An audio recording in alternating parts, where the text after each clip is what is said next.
Monday because it really sets us up for a week of thinking about what it is that we're doing at work every day, right? If you do have the opportunity to work, then perhaps every day you just think, ugh, what is this? What am I doing it for? If you don't have a job that is a passion, which luckily some of us do. And Money Monday gives us the opportunity to start thinking about what we can do with our money, to start thinking about overall what contribution we make to society with our time and our money. And here's an interesting one that you've heard me talk about before here on Power Lunch. So let's get into our Money Monday. Here comes the money. Here we go. Money talk. Here comes the money. Money, money, money, money. Dollar, dollar. Dollar. Here comes the money indeed. And today we talk about unemployment in South Africa. Don't turn off yet. Don't turn off yet. Wait. I'm talking about overall unemployment and not necessarily the youth unemployment. Now, hear me carefully. There was a big protest at some point, and it was about unemployment in a specific area. And of course, everyone was talking youth unemployment. And one woman took to the microphone of this news agency. I'm sure I've told you the story before. And she says, "Ntwena ya youth unemployment, na ke utlwisisi. This thing of youth unemployment, I don't understand it. I am 35. I have all my qualifications." She may have been 40. She has all of my qualifications. And so I have a lot of experience, right? And everywhere you go, you can't apply for a business loan. You can't apply for education. You can't even sometimes apply for jobs because you're over 35. And that, of course, is the cut-off age for youth in South Africa. So in today's conversation, we're lifting the lid on a quiet crisis, the economic and emotional cost of excluding older South Africans from the workplace. We're joined by a voice from the front lines, Comrade Agustus Dludlu, who's the national organizer of the Unemployed People's Party, a movement fighting not just for jobs, but for justice, dignity, and a complete reimagining of who gets to belong in the economy. From systematic failure to political mobilization, this is a Money Monday you will not want to miss out on. Comrade Dludlu, thank you very much for joining us this afternoon. Welcome to Power Lunch. Good afternoon to you and your viewers. Thank you very much. So let's start about the definitions that we have in this country. When we say unemployment, immediately you want to say youth unemployment. But you're on the ground. What's really happening to older South Africans in the job market? Maybe let me start by saying that I'm representing the Unemployed People's Party, which is a party that was established in 2006, and it was registered by the IEC in 2008. But we are back again. We've registered with CIPC, and we are committed in complying with all IEC regulations. This is a very broad discussion, as we have indicated in your introduction. It's a very, very big elephant in this room. It's an outcry from the people who are above 35. They are, in most cases, they are saying they are too old to get the benefits from government. At the same time, they are also too young to get the grant, the government pension grants and other grants of government. This is the people that we are representing. There is nobody who is listening to them. they are all there themselves in the jungle, and nobody is talking for them except for UPP. And we are representing the majority of those people. Well, I think that is very important. When you say you're representing these people, how many do you think are on the job market who have worked for decades, perhaps now have lost their jobs, and they really are without dignity and confidence and even an idea of what to tell the young people who are going out to work for the first time? Maybe from the perspective of the UPP, the party I'm representing, they are counted in millions, and we're talking about people who are active in the job market but who can't be employed, people who can't get any grant or support from government, people who are destitute, and most of them are people who have lost hope. And from the UPP perspective, we are saying these people are sometimes a time bomb for the government. Is the time bomb for the government. Nobody is talking about them. Nobody is taking care of them. Nobody is listening to them. There are so much destitutes, and nothing is happening to them. There are people like who are not there in the program of any government department. I won't say the number, how many, but they are calculated in millions. Yes, they're to the millions. And that means that then many households, communities, overall productivity, and I suppose institutional knowledge from many of these industries are just poof, like that, gone.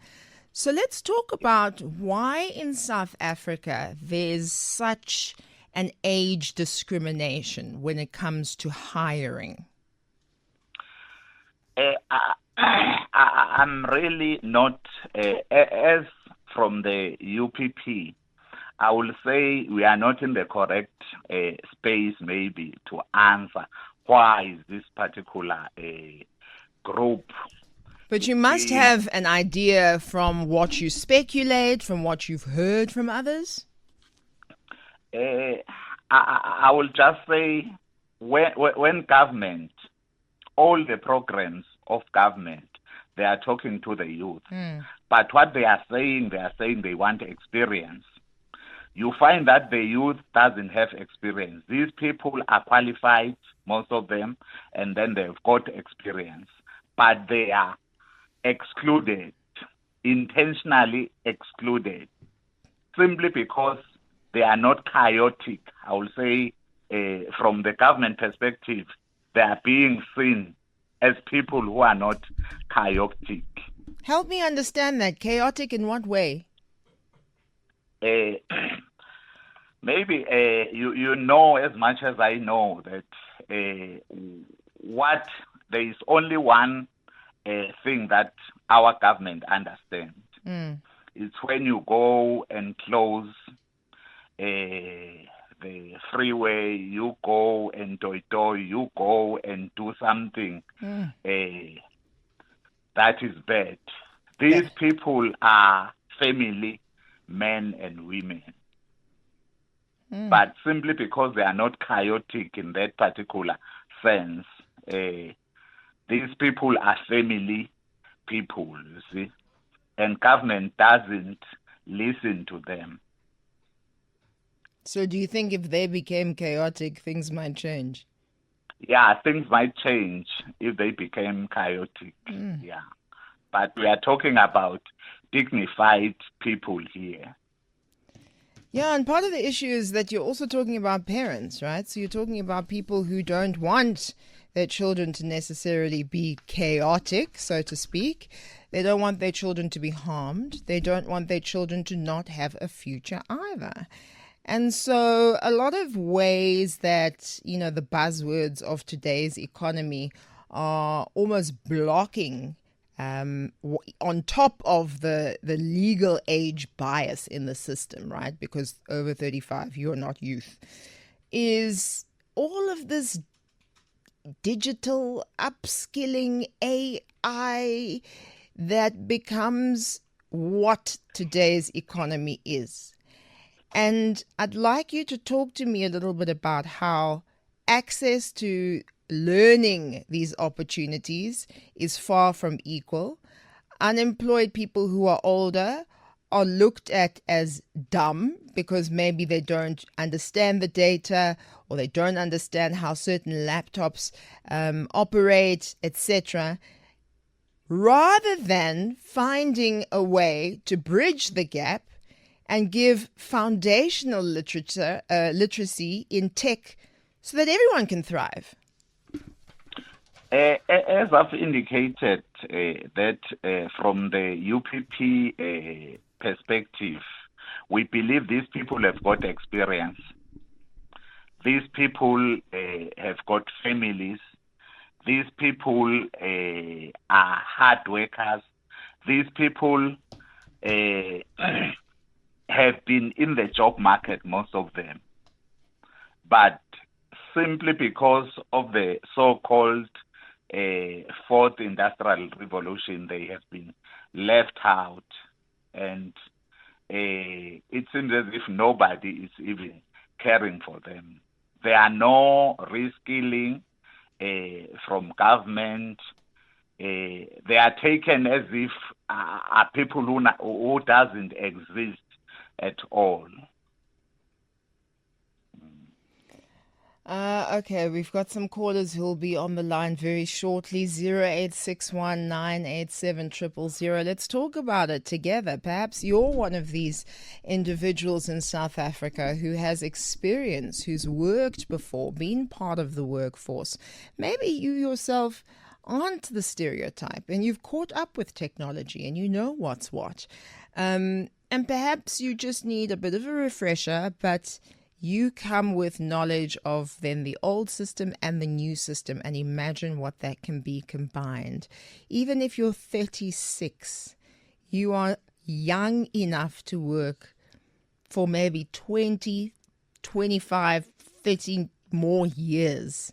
And so it really is paradoxical that those who make the rules don't have an understanding of that intergenerational wealth that they're just chucking away. They're just being left outside. So give us a call on 0861 987 000. You can send a voice note on 0833037093.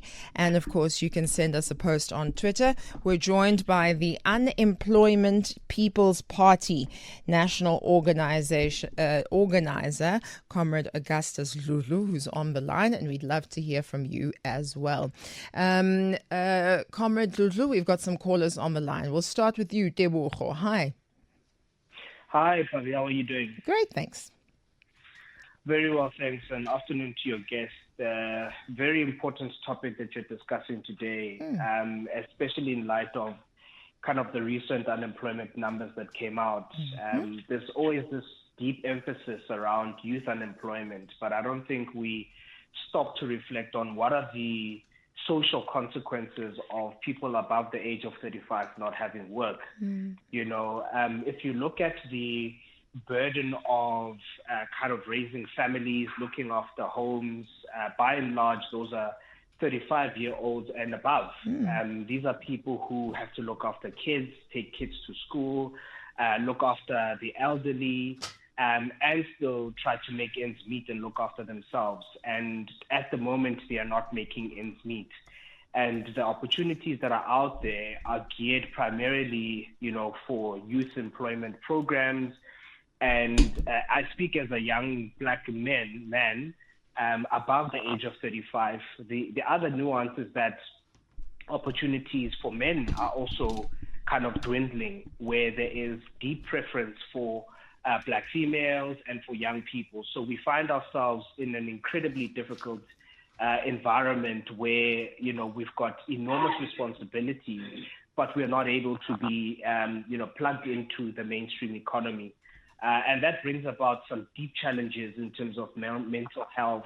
Gender norms are changing, and it's causing tremendous stress in the household, where I think we are seeing unprecedented increases in divorces and families splitting apart. So I think we really need to spend a lot more time kind of unpacking this and the nuances of what does it mean for a young man above the age of 35-year-old to not have work, what that does for family life, what it does for their life purpose and their ability to contribute, and how it turns out and plays itself out in some of the crime statistics that we saw recently the minister speaking about. We've been so distracted with the politics of the United States and what happened in the Oval Office that we haven't sat to even look at the crime stats that were recently kind of published to kind of talk to this issue that we are not safe in South Africa, and that there is a causal relationship between unemployment and crime.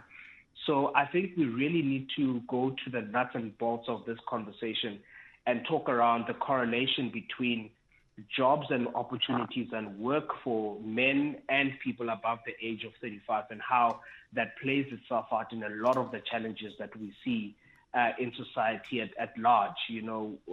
Help me understand the gender difference that you're trying to make.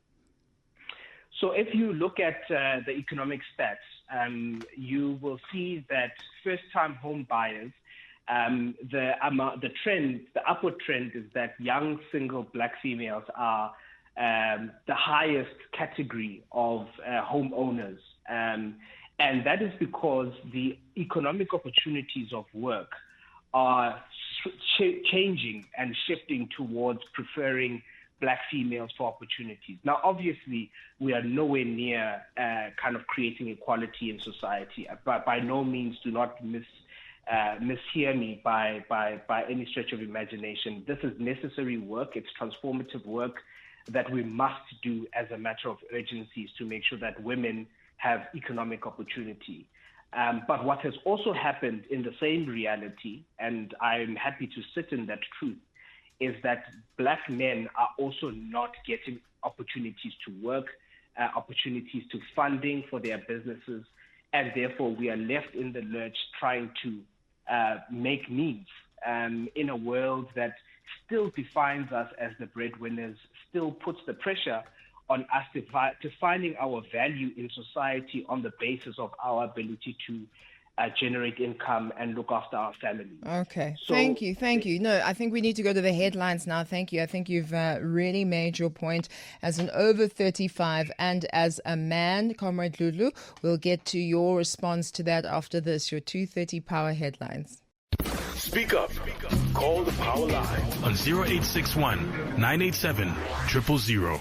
It is Power 98.7, and our conversation is about the cost of excluding older workers from the evolving economy. And it's this idea that whenever we speak about unemployment, we speak about the staggering stats of youth unemployment, which of course is vitally important. But we sometimes leave out the fact that there are people who are over 35, which is the cutoff for youth, who have experience and who are not in the work arena, who don't have jobs. And that's very problematic. We don't talk enough about those people. Sipho here on X saying, I'm one of the unemployed 50-year-olds. I'm male. I lost my job in 2023. I have a post-matric education and more than 20 years of work experience, and I'm quite tech savvy as well, which is a big thing that we were talking about, the tech savviness. of those who are over 35. I think there's more sinister reasons for our inability to access economic opportunities. Wow. Well, listen, tell me what those sinister reasons might be so that you can't access economic opportunities. I'd really love to know what you think. I'm waiting with bated breath. Please, even if you want to DM me, don't worry, I won't say your name, and you can tell me what you think the sinister reasons are. Bongani says, you mentioned that the biggest misconception is that older people are technologically illiterate. In most places that I've been, I'm the one who has to assist the supposedly tech-savvy youth. Okay, I get you. I'm good at PowerPoint and other generic tech tools. I'm not the only one who handles tech changes. Well, I mean, that is you as a living example of what I said. It's a big, big, big misconception. Yes, of course, there'll be some who don't even understand how to read their email, fine. But there'll be many who've made it a point to catch up with all the AI and the VR and all the tech that needs to happen, including PowerPoint and the generic tech tools for that specific industry. I just love that wink you must get in your eye every time you have to go and help the supposedly tech-savvy youth. You're like, I see you. Von Dozaka says, I'm 52. I'm unemployed. For the last 3 years, I've been trying to change jobs, and it's virtually impossible. One private company actually told me after I had got the job and agreed to the package that they decided to employ younger people and train them. And this is where we find ourselves at a very big impasse, because somebody who's 52, okay, perhaps onboarding you at 52 to a new organization, you may retire at 63, 4, 5. And so I don't know for the company's trajectory if that's an idea that they think is worthwhile, unfortunately. But, you know, if you think creatively, knowing what a person would know from a work experience, workflow, and I mean, they actually handed you the package. So you've got everything they need for that job. Yeah, we really need to start thinking beyond youth unemployment. From the Unemployment People's Party National Organizer, Comrade Agustus Dludlu joins us right now to talk a little bit more about that. I'd love to hear from you as well on 0861987000, like we are hearing from Joshua. Hello, Joshua. Good day, my sister. How are you? Great, my brother. Look, my sister, let me not be a topic specific, but speak to the problem of unemployment in general. Now, when you are a country and you have a problem of unemployment, your government must intervene and it must resort to austerity. What that means that the government has to impose a moratorium on labor migration, because as you know, our job market is open to everybody of the world. There is foreigners coming here and sometimes illegal immigrants coming into the job market and fighting for the non-existent jobs with South Africans. So what the government should do, what a responsible government should do, is to impose a moratorium so that labor migrants are stopped from coming into the country. Why are you taking us to Matatiele when we're clearly on a bus to the Western Cape? We're talking about unemployment for people who are over 35. What you're talking about is definitely important in the overall unemployment conversation. But Abuti Joshua, it's not important in this conversation. When I began, I said to you, I don't want to be topic specific. I'm going to have to move on now, because there are lots of people who want to be topic specific, and I'd like to give them a chance. Boniswa, hi. Hi, Pabi, and your guest. You know, adulting is such a trap. It's like the older you get, you know, it's like the type of things become, you know, when you were young. They told you, grow up, go to school, pass, get good marks. You get a job. You do get a job. Things happen, and maybe you you leave the place of employment, or they kick you out, or you're retrenched, or whatever happens, which causes unemployment. I Yeah. think there's a lot of causes for unemployment. Yes, it might be opportunity specific, so in the sense that we don't have enough opportunities, or the opportunities available don't speak to what we need, Yeah. and many other reasons. But I think the contrast, though, is 35-year-olds to 40-year-olds, 50-year-olds in South Africa, particularly black. I think they have opportunities in specific sectors. I get bothered when I go to shopping centers. I specifically don't like that vibe because of seeing 50-year-olds do work that I would presume should have been designed for someone who's 18. But why? That means Why? What is a job that's Um, designed for someone who's 18 that a 50-year-old can't necessarily It's do? not about being able to do, it's about how much you get paid and the task that you're actually doing. So, for example, a 50-year-old cashier, and I think how much they get paid. When I was in high school, I remember I went to shopping centers looking for a job, and they wanted me to have responsibility because then I'll be more committed to the work. So meaning I needed to have like a child or be married, then I would need the job. Unless it's a specific type of a brand, like maybe it's a shoe brand, then they need the ID people. But in general, or like the restaurants. So a if you cashier, go to- you're talking about the much lower entry, lower barrier to entry jobs, and you think those should be jobs where younger people can start getting work experience. And I say that because when I was in high school, my friends were doing that while we were studying. Hence, I thought I could go to them more, but only Yeah. turns out someone's uncle owns the restaurant, etc., etc. But now, though, I think the 35-year-olds going upwards, we have the opportunity in the sense that from experience, you have the work experience. Then you can just apply your tech and just be innovative. I think what a lot of young people really struggle with is work experience. And this is a touchy subject, but, you know, the ability to show up at an organization, conduct yourself in a certain way, communicate in a specific manner, respond to an email a certain way, things like opening doors, how you sit, you know, how you look at people. Sure, These I think decorum. count for work experience, 100%. And it's not necessarily, do you know how to turn on the computer? Do you know how to type the email? Do you understand the keyboard? That's part of the work experience. And I think older people have the other part.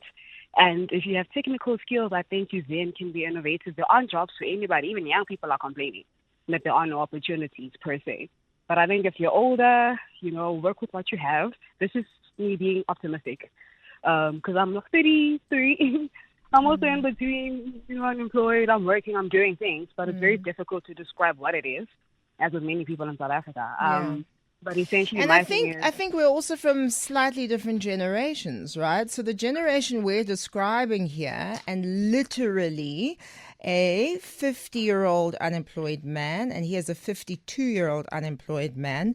That's not too far off from my age necessarily, but we were taught to be quite aggressive and also creative and make our own careers for ourselves. Whereas, you know, the generation before us, you enter into the workplace and you build your way up that ladder, man, until you've been there for 47 years and they give you a gold watch and a handshake and you go.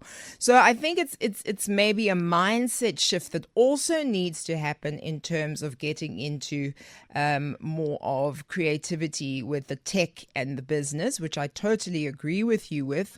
But it does always seem to be a conversation where we go youth unemployment, where there are still others who aren't necessarily entrepreneurial, who will need jobs as well. Thank you, Boniswa. I love that point of view as well. Do we have voice notes? Should we play some voice notes? We do? No, we don't? All right, I don't know. Unemployment is disproportionately overweight on youth and women. Affirmative action seeks to solve for this alongside distorted racial bias in the workplace. I think that we need to start to ask if these policies are working. Even now, youth unemployment is around 40% compared to the general rate. So unemployment is disproportionately overweight on youth, so there are more youth, and women on women, so there are more women who are unemployed. So from all of those voice notes and WhatsApps and TikTok messages, Comrade Dludlu, what is your view? My view is very simple. Is the view of the Unemployed People's Party. I think we need people like Tebogo.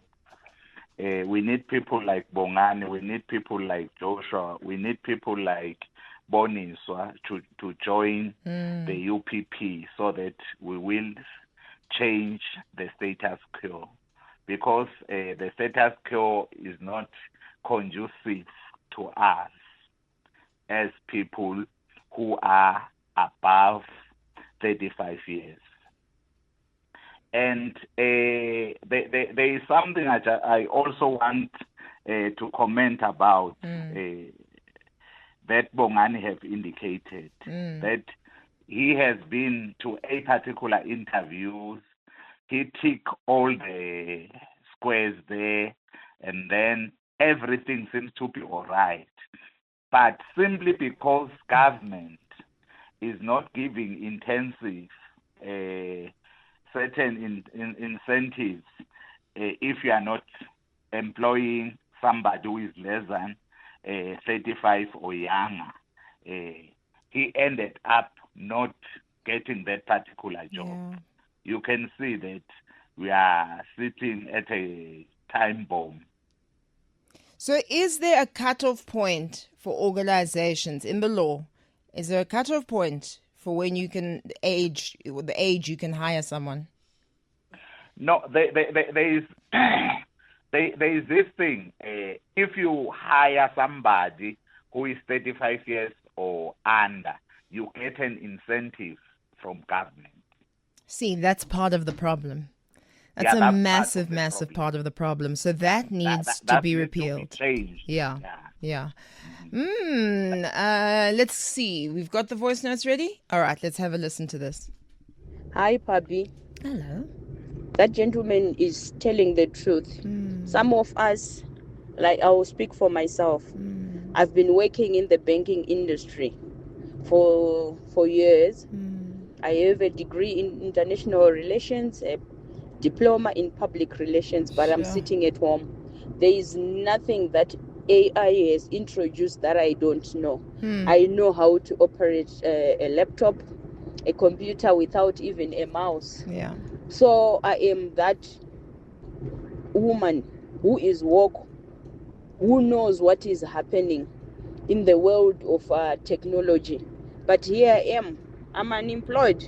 I don't have a job, but I do have a lot of experience. I hope there is someone who is listening who can be my employer. I am open. I'm willing to send you my CV right now. Help me find that job, Pabi. And that's that very difficult part. And Boniswa may say, yes, entrepreneurship, yes, go this, go that way, but and which I agree with, by the way, but I do also know that not everybody is an entrepreneur. Comrade Dludlu? Comrade? Hello? Did you hear what I said? No. Okay, don't worry. Let's move on to Itu Meleng, who is on the line. Hi, Itu. Hi, Pabi and team. How are you? Great, thanks. Welcome. Thank you. Pabi, there's a conversation that we're not having, and that is the fact that jobs do not exist for their own sake. Okay. Right? People or employers employ people when the company is expanding, when the economy is doing well, when there's economic activity, right? So when you're sitting in a country where the growth, the GDP is growing at 0.8%, I think it was in the last quarter, it becomes very difficult to create opportunity, right? And then ultimately what happens is there was a great push, obviously, to get us skilled, to get us trained, to get us educated, without the consideration for what we are getting skilled and educated for, right? So you have this economy that is not growing, and you have this growing population of people who are skilled, and there is nowhere to put them. And then you find a situation again of a social ill, which is corporate greed, where these corporates with their multi-millions are incentivized with these youth employment services incentives, where they keep young people as perpetual interns, right? Yep. So they're collecting the benefit from Correct. the government and the centers, but they're never Correct. really upskilling the people who they're hiring, unless those people are very, very determined, and they keep them on the intern pay level. Correct.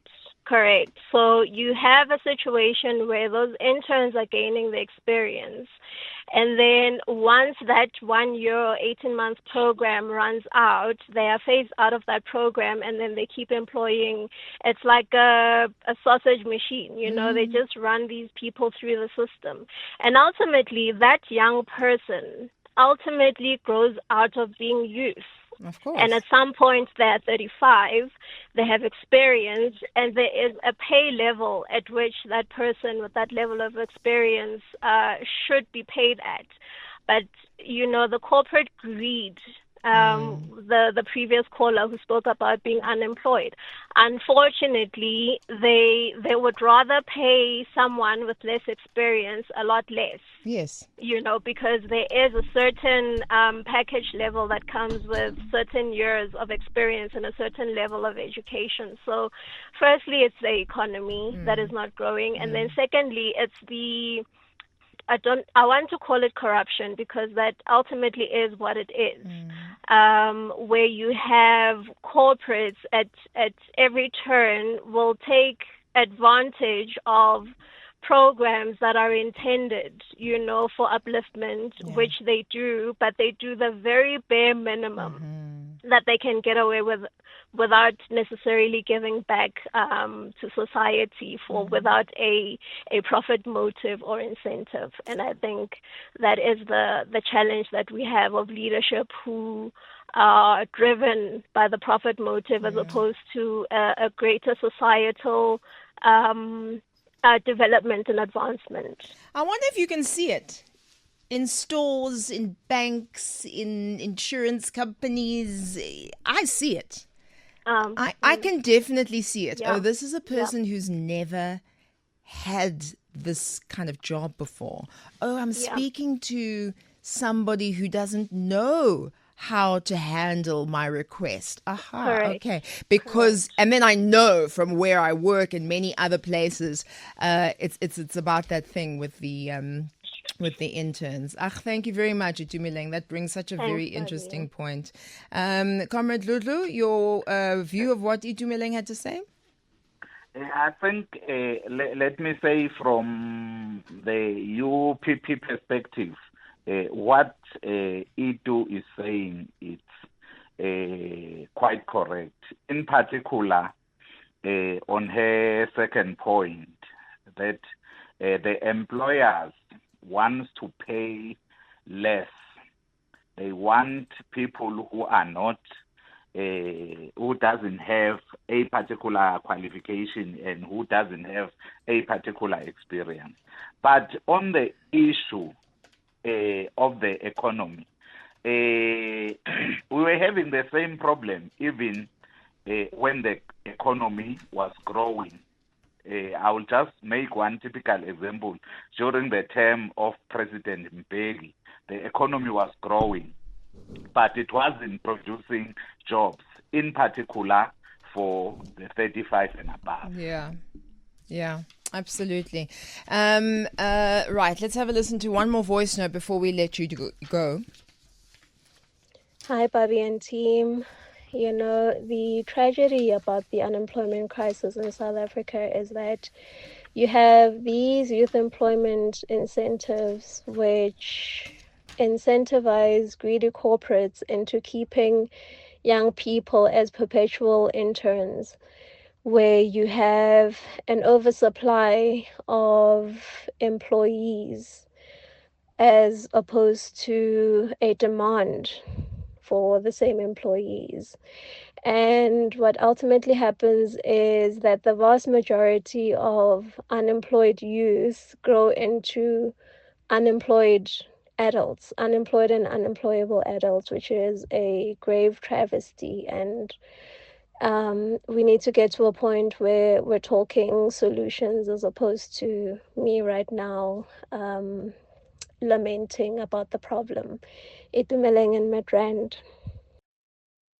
From one Itumeleng to another Itumeleng. In your final statement, after everything we've spoken about, and Itumeleng makes a really great point that if you are an unemployed and unemployable youth, how easy is it going to be to get you to be an employed over 35? So it's very systemic, this issue. Talk to us about what you and your organization think should happen next, some of the repeals to what should happen next, and how best we should deal with this scenario. Maybe I have to firstly recommend what E22 have indicated. Yes. The issue of the solutions. First and foremost, our organization, we need policies that are going to be driven by both the public and the private sector in supporting our economy. If I will make a typical example about the issue of the Afrikaner community, in how do they sustain themselves after they have taken power, about the issue of the establishment of the BKBs, which are cooperatives, AFGRI, Corporise, the AfriForum. They are big conglomerates as we speak. But look at the same period, what the government have taken over. We have lost a cooperative bank, which is a VBS. We have lost Itala, which is also a cooperative bank. Yeah. We have lost the Post Bank.